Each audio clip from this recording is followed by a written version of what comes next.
And we're back, folks. And we used to have like this really amazing intro where Brian gave us this whole thing, but no more. Now we just come in and we start talking. And today we've got a guest. We are excited to talk to Dana Voelkel, one of the most successful guys that I know. Ooh, and right. This is going to be really cool. So I'm excited to be here. Brian, how are you? I'm doing great. Excited to meet Dana today. I believe we're talking cars. If I'm not mistaken. Cars, that has been my life. Drinks. All right. Well, I think tequila and cars, two things I really don't know shit about. But you've been here. Have you ever came to our casino night? Yes. Okay, so Brian's been casino night. He gambles like a degenerate when he's here. It's not. Well, it's not real. Right. It makes it easier. Correct. Right. You can gamble like a degenerate when you're here, and it's all for charity. We love charity. It was fun. It's fun a couple times. Yeah, it's always a good time. We thank you for coming. And there's always somebody here, because I've been around here for 60 some odd years, and there's always somebody that I know that you drag in. That's true. And so, it's amazing how you know so many people. Like you have fixed a lot of folks' cars over the years. Aside from living 2 miles from here. Right. And the furthest I ever got away from home was 12 miles. Where you are now. Now, whether that's the good news or the bad news, I'm not exactly sure. But, between going to school and my church and the business that I've had forever, I just know people. He does. He knows folks. So I hardly ever even go to lunch without knowing somebody's there. Yeah. And, of course, I drag my friends to lunch too and go, acquaintances. You go, I said, yeah, I grew up. You don't know this, but I drop your name like pennies, like all the time. Do you know Dana? They're like, oh yeah. He's like, oh, he's a friend of mine. I claim, hopefully I can claim that you're a friend of mine because I claim it all the time. So I see Dana drinking something and we have yet to talk about. I'm sorry. Was I not supposed to? No, we always dive in. Well, it was so tempting. Understand. So, Brian, let's talk. What do you have today? This is a one-off purchase, Outlaw Light, which is a beer out of Colorado. I have no idea who makes it because I cannot read that. I know this, but you're the opposite of an outlaw. No, that's for sure. Like you are, you're like an in-liar, like right. Completely, Johnny 100%. Rulebook, Johnny Rulebook, yeah. So who's the one that sponsors like Leah Pruitt and Tony Stewart in the drag racing world? Isn't there an outlaw? There's an outlaw, at least there used to be something called an outlaw series or something like that. No, well, that's another. World of Outlaws. Yeah, well, that's something else. But I thought there was a beer. There could be. I don't know. Yeah, we have to look into that. We have to ask. We have to call our arms. Well, if it's good enough for Leah Pruitt, it's good enough. I'm not going to say that Leah Pruitt settled for Tony Stewart, but she may have. Well, he married up.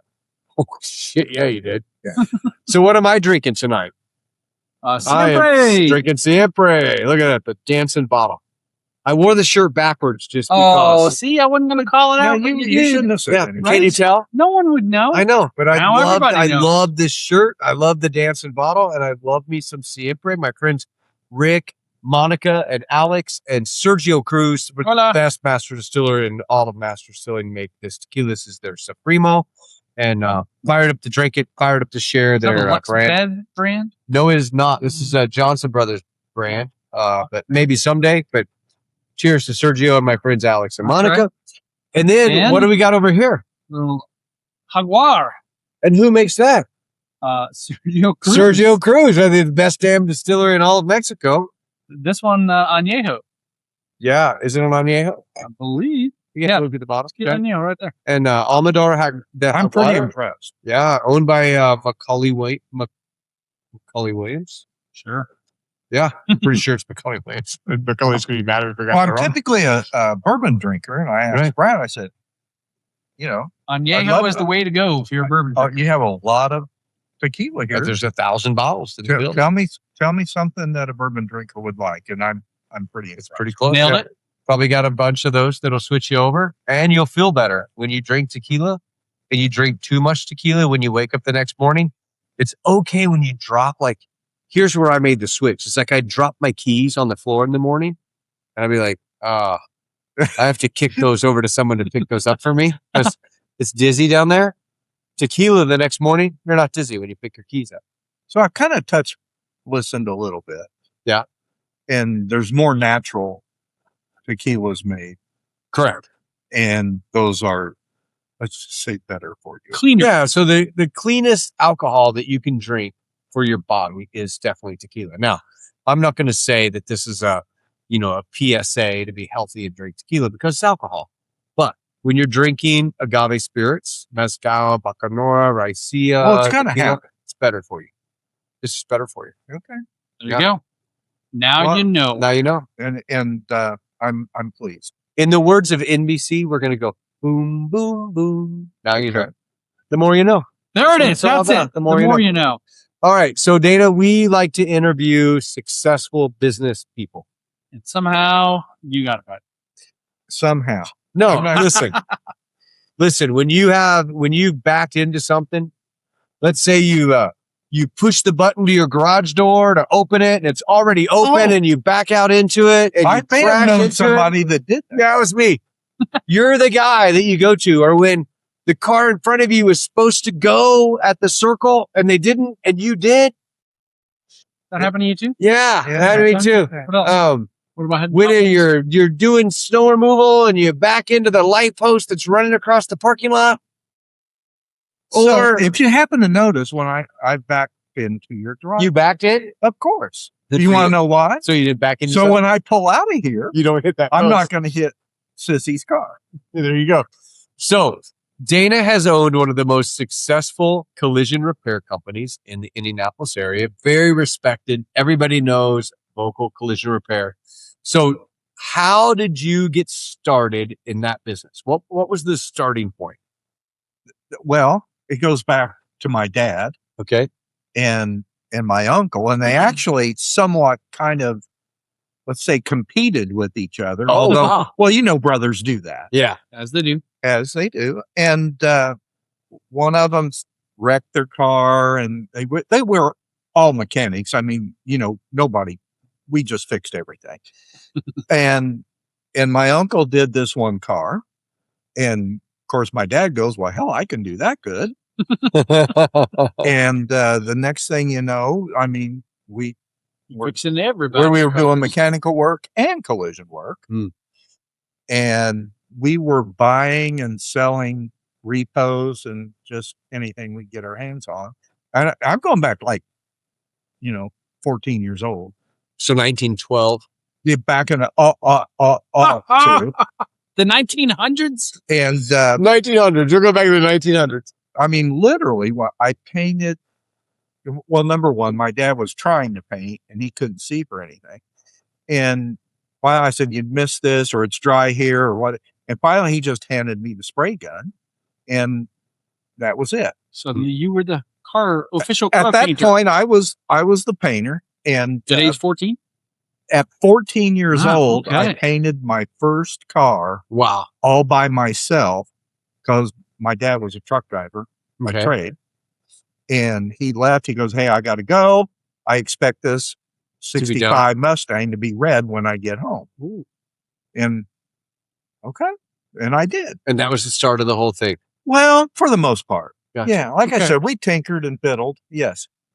I understand, there's a technique to it, practice, you get good at it. But I feel there would be sort of a nervousness, hesitation where you overlap the paint too much. It's too heavy here. How do you, I don't know, how do you work around that? For the most part, it's very mechanical. Okay. I mean, it's overlap certain amount, every time, and so far, and know where you've been. I don't want to say it's robot like. But it is. It's But artist. you It's know- artist like. And very consistent. And the fact that back then in the 70s, some of the material was developing the acrylics, acrylic enamels, acrylic lacquers away from some of the old time stuff. And I was on the, I won't say cutting edge on, but I was, at the beginning of those early stages of those products. And I just learned, and one of the old timers that helped me out a lot, after a couple of years, he'd come to me and go, "How are you spraying this crap?" Yeah. because he was used to the old slow drying, Sure. You got a paintbrush out there. Well, you laugh, but that's exactly how they did lacquers back. No kidding. They did. They put it Wow. on. They put it on the paintbrush, and you heard of the old hand rub days. Yeah. Well, yeah, I thought that was just like a massage parlor bit. well, That's not the old. not that's the new quite days. that soft, but that's what the old lacquers and stuff. They were just soft, and you could actually hand rub them. I was thinking about that. Like, sprayers haven't been around forever. How the hell did they paint cars before sprayers? It was some sort of a rubbing technique. At one time, like I said, I mean, sure, everything, there was a lot of spraying going on too, but they could actually brush, Wow. straight lacquer. So, Wow. aren't they today, like in the factory, aren't they just dipped into paint and some of the corrosion protection, the primers and sealers and things, just dip the whole car in? they can they dip those, but they're still being sprayed, but it's obviously robotic. Now. Okay, yeah. So now it's a robot doing the whole spray. And the material itself has been the part that's grown the most. And yeah, I was picking up some European spray gun techniques and things. I had some of the European paint companies come. For some reason, a lot of the paint companies liked what I did, and they would bring me their new products and their new spray equipment. Nice. And they would, let's just say Voelkel's Collision was a beta test site for many years, even to this day. Wow, that's cool. My boys are still, they did a lot of work with Automagic, who did polishes and pads and buffers and things like that. But the materials themselves have just, like everything else, evolved into, and I don't want to say that our painters aren't painters. Sometimes I say they're sprayers because they, it's so much easier now to end up with a good product or a good finish, because the materials are, I'm not saying they're foolproof. There's better. But it can make a really average painter look really good. So we used to talk about Bondo, right? Like correct. Bondo was saying, oh, that car's got a bunch of Bondo in it. Yeah. So how has that evolved over the years? And a lot of that's synthetic as well. Okay. Very powdery, of course, that's another industry in itself. The good metal men that were doing it, did good metal finishing to where the point you didn't even hardly use. Oh, so you used body metal fillers in there. Okay. But that's changed as well because the metal got thinner and lighter and aluminum but and of course back when, I mean, we've been there since 77, that I had metal men that could actually metal finish. So you have to use the Bondo. Sometimes that was it. Or if it was very thin. So you say, well, it's filled full of Bondo. Well, some people did that. Sure.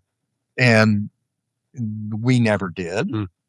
And I think that's not just a good finished product going out the door, but 10 years later, it still looked good. So as a business owner, right, just taking the car part of it, like the things that are just business related, what taught you the things to make the business decisions that you've made over the last 30 years of running your business?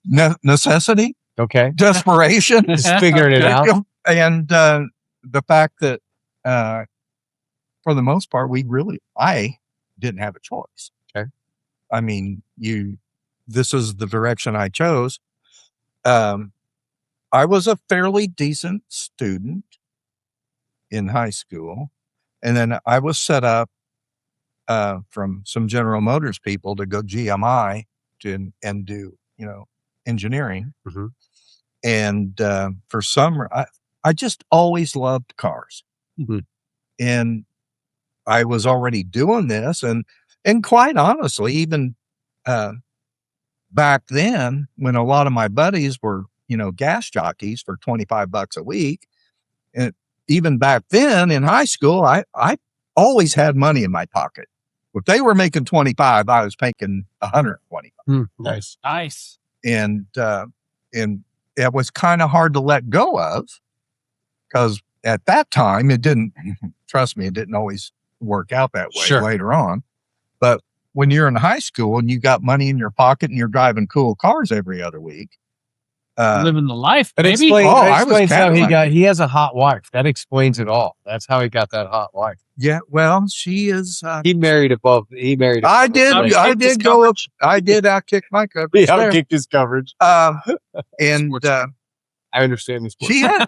I outkicked my coverage by a mile. She really had a hot car too. Yeah. Oh yeah, she had a W30 Hurst Olds, and of course. So did she crash it, bring it in to get Oh, fixed, no, and that's how you met? no, that would have been so no, cool. No, we have Sheila stories, but that wasn't That wasn't one of them. But getting back to the point is, this is what I did. I opted not to go to college or GMI. Sure. And they'd have probably told me I couldn't have made it anyway. Right. And desperate, necessity and Hard work. it was hard work. And I often make the comment, even when we started the business in 77, that always wrote myself a paycheck. Doesn't mean I could cash it. Right. But you had one. But I had one, and Dad would let me cash mine because I was just married. So investing in yourself was very important at the beginning of your business. Yeah. And like I said, I just always loved cars, and we just went that direction. At what point in your business did you first realize that I need to invest outside of my business? Well, that's a great point, because I was in the collision, You still are. still kind of, When the boys call. the boys, You're still in it. the boys. When I call you before them, you're still in the business. I collect the rent check. How's that? All right, good. But little did I know, as those years went on, almost 50 years now, that I was really in the real estate business. Yeah. We bought the shop, which is, you're investing in yourself at that time. Absolutely. Yep. We did not rent a building. We bought, we built, added on, bought the farm next door, and on down the line. And then when other things become available, it was basically because of the collision repair shop that I had the wherewithal to invest in other areas. What was your drive in real estate? Like to purchase the land and the real estate that you bought that really was speculative back in the day, right? Today I've gone through some highs and lows in the markets. Exactly. That happens. And when, especially like after 08, 08, 9, 10, whatever that was, I'm sure you're well aware of that. Very well. And when I said, my wife's a very savvy business. Absolutely. Ruthless.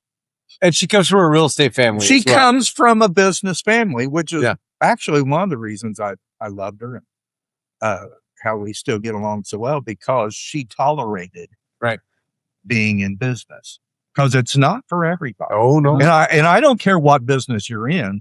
Being in business is not for everybody. Some people need to work for somebody else. Yeah. No, 100%.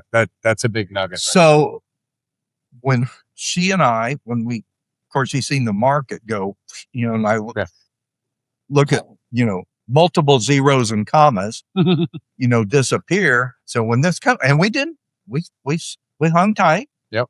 And so when this comes back, we're going to buy dirt, buildings added on, whatever. And that's been a big plus. But without the collision repair business that says I had health insurance and I was going to eat next week. Right. I couldn't have done that. Yeah. So what's been the move from you being a day-to-day running the business? How hard has it been to take those reins and go, hey, Kirk, hey, Dustin, here you go. I'm going to go to Florida for the winter. It was so easy. No Nice. kidding. It Wow. was so easy, and mainly, I'll go back to when the boys were 12 years old. And one of the high school or one of the teachers came and said, "You do know there's child labor laws, right?" Well, just so you know, my son worked there. Yeah. And he was not part of those child labor laws. But Skirted around that. but since they were 12, 13, 14 years old, this is what they did. Yeah. And yeah, Kirk went to Butler, Dustin went to Ball State. Yeah, they got but business wise. Yeah. And they took over, and it was, I say it's by osmosis. I mean, it just kind of, Yep. the In their next, DNA at that point. yeah. And it was so easy.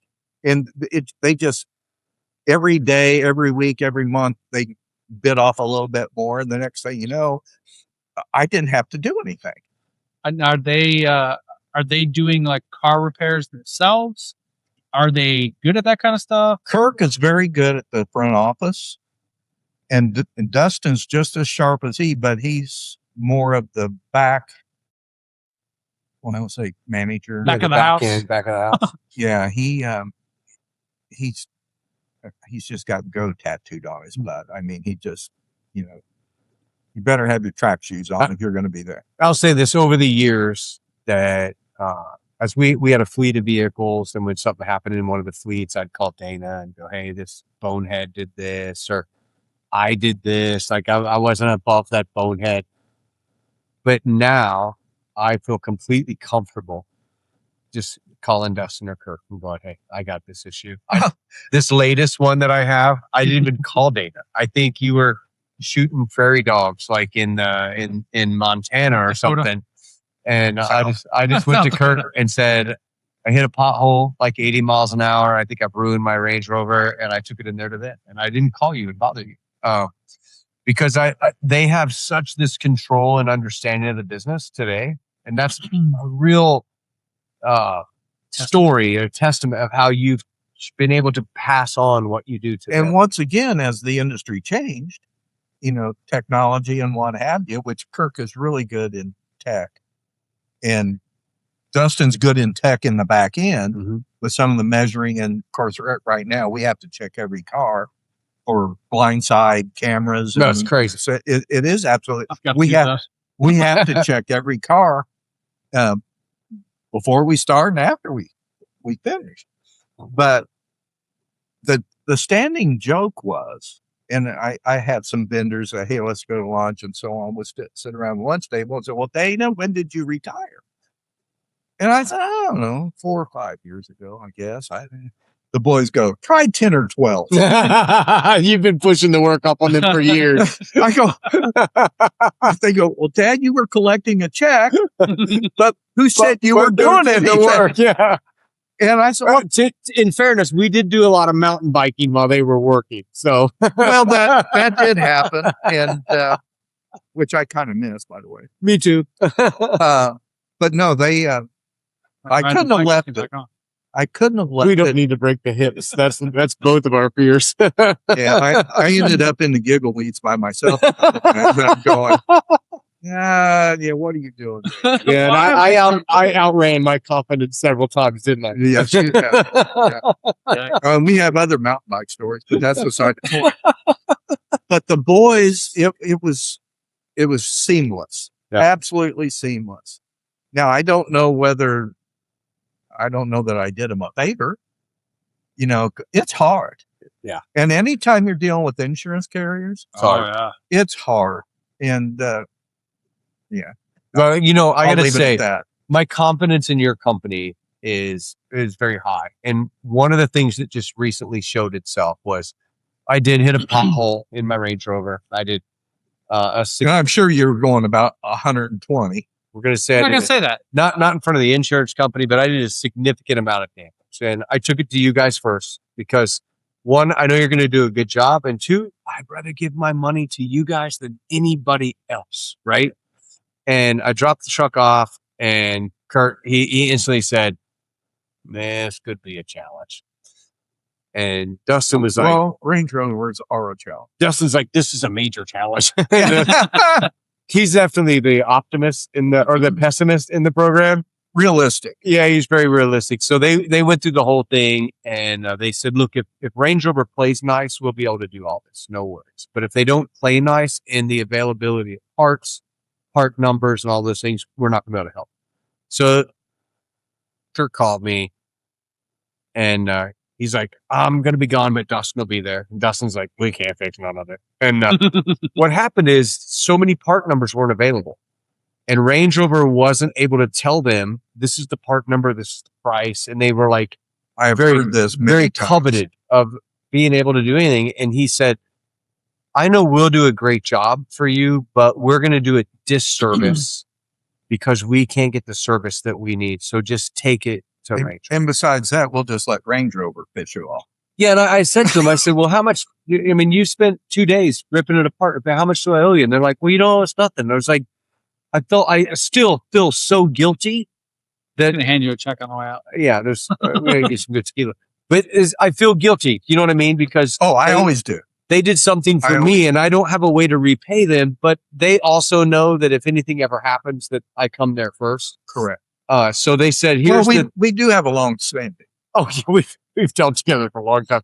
But here's what they said. There's like, here's the sucky thing is they're gonna have your car for at least 6 months, and I was like, oh, I hope not. And when I went to back to Range Rover, and they said, well, you know, our place will work on it for you. They'll do a great job. And your guys said the same. They're going to do a factory job. They're going to do probably more than what anybody else would. They're going to go back to factory level. So when I went to Tom Wood, Whoever your insurance carrier is might be a different story. they Farm Bureau was doing a great job. It was pretty new. Yeah, it's at 8,000 miles off. Oh, there you go. That helps. They first told me when I took it up there, they said they're probably going to total it because of this wiring harness. And I was like, you're going to total $150,000 car because of a pothole? And they're like, 8,000 miles. well, this wire harness, you have to disassemble the whole car to put it in most places. But my wire harness actually was a plug-in. It didn't ruin the main one. And but the funny thing was, even the Tom Wood Land Rover place went, nah, they're going to have your car for 6 months. So when I went to the body shop and I told him, he's like, oh, I really appreciate the vote of confidence from the dealership, but nah, we're probably going to have your car for 6 months. It's going to be a minute. It's going to be a minute. So I'm like, damn it, So dude. it's still there. Oh, and they haven't even started. It's in the disassembly. I have my insurance company has done a great job to get me a Chevy Malibu. Well, is that what that fart box is? Oh yeah. It's the equivalent to a 2025 Range Rover. So yeah, I probably have a new car that's going to be delivered here that I'm going to drive until this one's fixed. In case you missed it, Dana just called that a fart box. It was a car bar. That's excellent. They didn't give me the Chevy Fart. They gave me the Malibu instead. The Malibu. Wow. I wondered where that came from, but carry on. That's what it is. So how hard is it as a collision repair company dealing with insurance companies? It's the hardest part of our job. Mm. And quite honestly, there are a few people that I can, regardless of what happens, I can fix their car perfectly, but I can't fix this. Hmm. And some people, all they care about, hey, carpool Thursday at 3:30. That's right. Right. Yeah. And I've had people pick up, M7s, and they send the kid out, jump in the car, don't even look at it, and come in and said, yep, thank you. Out of here. And, $100,000 car. And then I've also had the M3s, Right. and they over, that demographic is, they'll look at. We're gonna bring asphalt. this in for Brian. Please. Okay. So Brian, an M7 is a BMW Okay. that is more of the car that you and I or you and Dana would drive. Okay.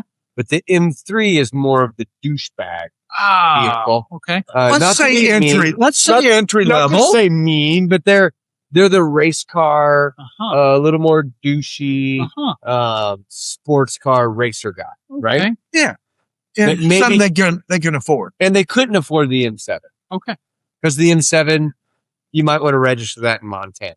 All right. I might have done that. I probably should have done that with my Range Rover. Well, probably.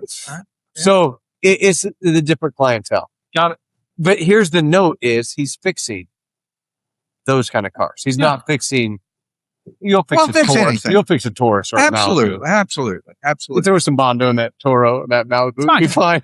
Well, but no, we pride ourselves in making the BMW owner happy. Yeah. Sure. Or the Benz owner happy.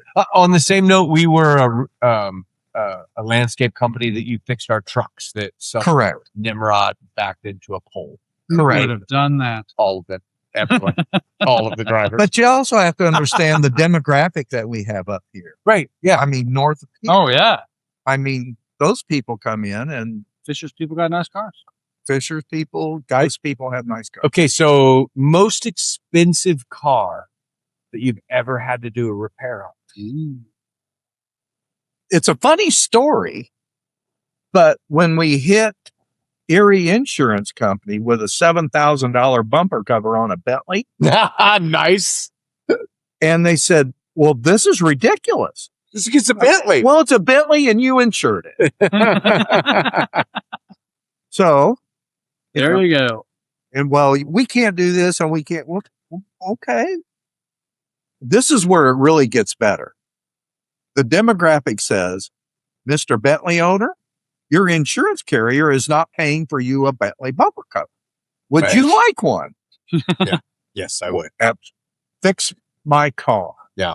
You have any idea how often now that especially that demographic north of here, fix my car, I will take care of it. Yep. And it is so nice to hear because Snake Farm and Repair, Any of those insurance companies. whatever, Snake Farm. regressive, insurance.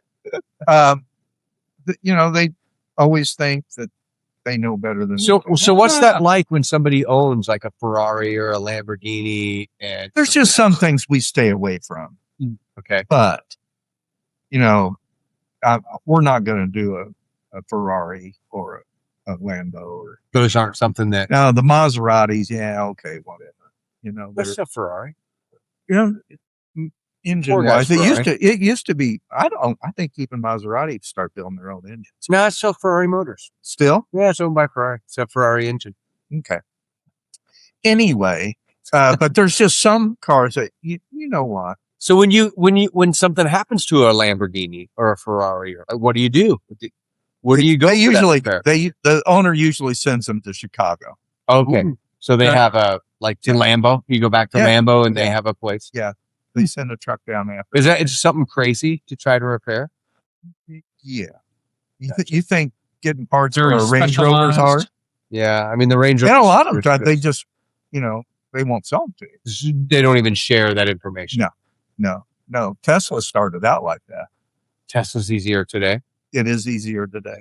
I was told, so when they told me that my Range Rover might be completely totaled by a wire harness in a pothole, the guy that told me, he said, I don't feel bad. I was like, they're going to total this? Like this, there's nothing else. It's got 8,000 miles. And he's like, we just totaled a Plaid X 2026 that had less than a 20 mile an hour crash into the bumper of the car. And I'm like, why? And he said, because it broke all of the sensors that do the self-drive. And the insurance company said the price to replace the sensors were more than what the car was worth and totaled a car that you can't even buy anymore. Wow. And the owner said, no, you're not totaling my car. I will fix my car because I can never buy a Plaid X 2026. And we have people do that. Yeah. And like I said, the demographic north of here will, like I said before, fix my car. Yeah, so- I will write you a check. So what happens? The insurance company says that's a $40,000 repair. The car's worth this, so we won't fix it. But the car owner goes, okay, I'll pay the $40,000 because the car's worth $200. Is that kind of the numbers, or how's that work? All of that's changing right now. And it's called salvage value. Sure. The insurance company will start taking bids on whatever it is that you just wrecked. and it might have a $40,000, it might have a $30,000 repair on an $80,000 car, but the salvage value that they can get, Right. There's an $80,000 motor in mine they could sell, right? Like, that's it. That's it. they make more money on the sale than they do repairing it. Correct. And, the owner, but on the other hand, we'll have owner says, I want my car. And quite honestly, it has a lot to do. Sometimes it's Junior and Sissy's car. Nope. They don't want to put Junior and Sissy in a brand new car. Right. So fix this one. Yeah. Fix this. I know what this one is. Fix this car. That's my wife says. Fixing that is cheaper than buying a new car. It very well. And especially if you're talking about your kid's car. Yeah. Why put your kids in, something else? Okay. So let's go to another level of that. So now the insurance company doesn't, they say they don't want to fix it. So now does that turn it into a salvage title? And now you're repairing a total vehicle, and does that hurt your value on the other side? Yes, it does. Yes, it absolutely does. And I said, well, you can buy your car back. I said, I own my car. Right. Well, they don't give it. Yeah. Even if I own my car outright, yes, insurance doesn't want to fix it. So now it becomes the salvage title. Because the laws state that it has to be declared, and it comes out with a salvage title. Wow. So what does that happen to you as the owner? There's a whole, the term escapes me, but the damages, of course, you have Carfax and everything. Yeah, everything shows up on Carfax unless I pay you not to put it in the system. No, I have nothing to do with it. No, you don't. But, I want to pay cash for this and don't use my VIN number. Well, it happens. I'm sure it does every day. But when insurance gets involved, it can no longer happen. Diminished value is the term. Okay. And even though my little black truck, got a rear bumper and a taillight knocked out of it. Well, I go to trade it in. He says, well, you've been in an accident. Yeah. And now it's not worth what you said it was. And I'm going, a bumper and a taillight. I mean, what? Oh, of course, trade-in values, which I didn't trade in. Like I hit a pothole, so I'm screwed. That's $15,000 of destruction that's going to show up on my title. So let's say Snugglebutts hits, Whistle Dick. And that's Bill and Bob. Yeah. And you can get, as a claimant, you can get diminished value. Right. They don't always offer it, but you can get it if you ask. Right. Because Carfax, when you go to trade it in, says you've been in an accident. Right. Well, I wasn't, but okay. Right. But it's a really big deal. Yeah, because my pothole thing is going to show up as an accident, even though it possibly is. Police reports have a lot to do. I didn't have a police report though. You may have lucked out. If I sue the pothole, it takes a year to get a tort claim against Marion County, and the max I can get is $150. Oh, well, that's not going to help. That'll buy a belt stand. That's not worth me changing the car in the Daniels Winery parking lot. Which, I forgot the one lug nut that had the special thing. So that was an extra 45 minutes. Why is this lug nut not coming off? And then I realized, special. But, I say fixing cars is the easy part. And it really, in the bottom line, it really is. Insurance is the hardest part. Insurance is the hardest part. And then, like I said, the whole mental aspect of it all. Some people say, oh, it'll never be right. And there's actually people going, well, this car's never driven this good, so. And then we've all driven behind that guy on the interstate where you can see the front. He's dog walking. And the side of his car as he's driving down the highway. You've driven behind that guy before. And you thought, that should have been total. Yeah. Well, I think once again, somebody didn't finish the job. Yeah. Or Uncle Billy just said, finish it. Yeah. Yeah. I don't care that it's not aligned. Yeah. I'm taking it. I'm taking it. But in a sense, I feel sorry for the boys because of course, you have insurance companies that you have to deal with. And then we have really good technicians now. Now, I said, well, we always did, but the longevity's been there. And there's guys that have left, and literally 6 weeks later they come back and said, the grass wasn't greener. Never is. And can I get my job back? Well, sometimes they can, sometimes they can't. One guy waited, 3 years to get his job back. Oh, And he's still with us again. We raised him from 18 and now he's like 50 something.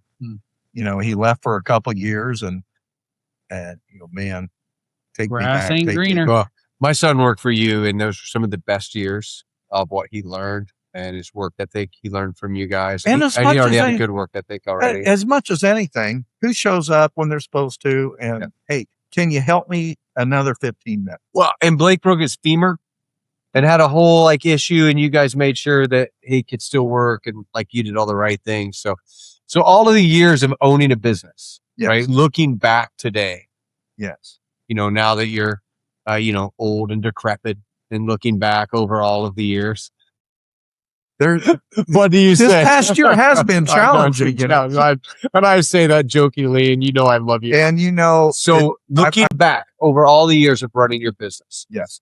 what would you say the thing that you take away the most from owning your own business versus if you were just an employee working for somebody? I think determination says a lot. Well, like I said before, I didn't have a choice. Right. And then you just become stronger and more determined. My personal trainer, or the trainer that I had, and this is not a athletic body. Oh, hell yeah, it is. Huh. Hell yeah, it is. And she goes, I will say that you are determined. And, yes, I am. And yes, I am. And that's usually what, and quite honestly, at that point, it becomes a lifestyle. Yeah. I know that about you. I know the challenges that you've had medically over the last couple of years. And when I heard the things that were happening and my fear for you as a friend, I told Tony, I was like, nah, nothing going to stop that guy. I already know. And you've powered through all those things just like I expected. And I am proud to call you as a friend. I feel good. Yeah. And as much as anything, and some of that negative thoughts, you just brush it off.